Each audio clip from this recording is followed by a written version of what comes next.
Turning to this, Democrats have been getting blowback for jumping on a plane and flying to El Salvador, not to our southern border, to El Salvador, to visit Kilmar Albrego Garcia. You've heard his name a lot. He's a deported illegal immigrant, and the White House claims he's a gang member. Well, Maryland Senator Chris Van Hollen even took the time to talk with him over drinks. We have a picture there. The left's latest political pilgrimage, though, was to Louisiana. So in this case, you had 5 Democrats. They go down to Louisiana. They met with anti-Israel activists in ICE detention centers. These are the 2 activists they met with, Mahmoud Khalil and Rumeysa Ozturk. They're facing deportation from the Trump administration, who's arguing that they are a threat to national security. Both have expressed anti-Israel views as Israel fights a war against Hamas, but it seems the left has their back. I've just left my visit with Mahmoud Khalil at the Central Louisiana ICE processing facility in Jenna, Louisiana. Khalil's story is one of pain, perseverance, and strength, but it should never have been. Well, that was Senator Ed Markey. You'd think he's a member of Khalil's defense team there, but no, he's a Democratic senator. Then there's squad member Ayanna Pressley, who claims that those students were just practicing diversity. If people are tempted to marginalize and other who this could happen to, again, in Donald Trump's America, this could be you. This could be you for suffering a miscarriage. This could be you for practicing diversity, equity, and inclusion. This could be you for reading a banned book. You know, Kaylee, these are students who are not U.S. citizens, and the remarkable amount of concern there is for students who are part of these anti-Israel protests, some cases authored papers to that effect, their concern for them over U.S. citizens like Rachel Morin and Laken Riley is startling. I've never seen Ayanna Pressley take up the mantle of Laken Riley. It's like they're all in a competition to outclown each other at this point. It just keeps getting more and more absurd. And it's not just that these cases aren't a political fight worth having, which they are obviously not. The problem also is that Democrats especially are not able to have this fight. They have zero credibility when it comes to the rule of law and due process. On the Albrego Garcia case, are we seriously supposed to believe that all of these Democrats suddenly care about due process? But they didn't when January 6ers were charged with terrorism charges for simply being within the vicinity of the United States Capitol.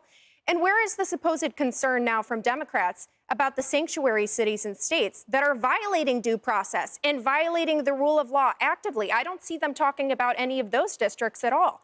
So they can't have that fight because they have no leg to stand on. And another reason why I don't think that this is a fight that's worth even going there for them is because, you know, we talk a lot about how Democrats are constantly on the 20% side of 80-20 issues, this being one of them. The reason why that is because I think that they've legitimately forgotten how to function as a normal political party. You get the sense that Democrats walk into Washington and just sort of assumed that they'd be in power permanently. And I don't necessarily blame them for that. They had control of the media, they had control of higher education, they had control of the bureaucracy, of the culture. But that has changed. And what has also changed is that Democrats now have to actually engage with voters who disagree with them. And they can't seem to figure out that voters disagree with them on illegal immigration. So they keep putting themselves in this corner, and it defies all sense. It defies all reason. But they don't know how to do anything else. They don't. And they checked it on these facilities, and here's what they found. The facilities were clean but chilly. That's according to Rep. Troy Carter, who said detainees complained of cold temperatures at night, making it difficult to sleep. Carter said the facilities appeared to have been cleaned prior to their visit, and that conditions appeared to be fine while they visited. They checked on these conditions for these individuals who aren't U.S. citizens. And I would love to ask Ed Markey, Ayanna Pressley, did you ever check on William Goodman? He was imprisoned. He was a peaceful pro-life activist. The government said, we're not accusing you of any sort of violence, but he was given a 3-year sentence. Here's what he said the conditions were like. This is a U.S. citizen. Watch. I've just left my visit with... I'm hoping you could tell me about the conditions because, you know, to be quite honest, I was shocked when I walked in and we had a conversation off camera about no toilet paper, some of the other supplies that were available. Could you share with me the condition of the prison?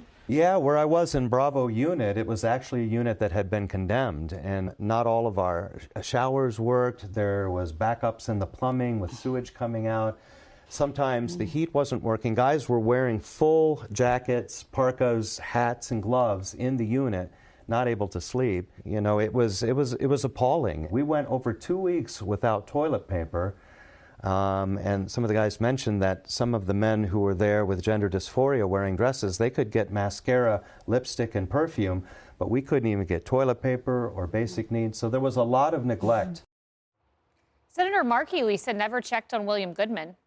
Well, I guess they deem pro-life activists as, worser than these illegal aliens and people who don't like our country. But, what comes to mind to me is, show me your friends and I'll tell you who you are. And I think what we've learned throughout the past 4 years and what we're seeing now is that the way that these parties view immigration tells us their values, right? And you look at who the Biden administration allowed to come in this country. They embrace the lawlessness that Kayleigh spoke of. And really what we've seen since Ferguson as well, of Democrats really embracing lawlessness. Also just people who hold anti-American values, anti-Israel values as well, which is obviously what the Biden administration embraced, particularly with its coziness with Iran. And then you look at the Trump administration, America first, protecting the hardworking men and women, the patriotic Americans who love this country. They're just trying to get through their day. They're trying to pay their taxes. That's who he is protecting. So we've learned the values of both parties through the immigration process. And then obviously the illegal immigration part stood out over the past 4 years with Biden. But also now we're digging into the legal immigration issues and the vetting problems that we've seen of who we've allowed in this country, both with green cards and as well as visas. I mean, the federal government told us that the Khalil lied. He lied to the government about some of his past employment. And I don't really think that's on him. I think that's on us for not doing a better job reviewing who we're allowing into this country and who we're giving student visas and green cards to. Douglas, the DNC stands for the Democratic National Committee.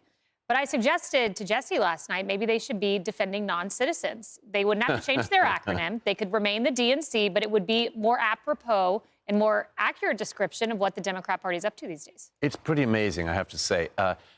This case of Khalil, you mentioned he's anti-Israel. That's not the only thing with him. He's not being put in an ICE facility because of this. He was part of a group that for months and months caused civil disorder on an American campus in an American city. There were janitors and others harmed. His group calls for the, quote, complete destruction of Western civilization.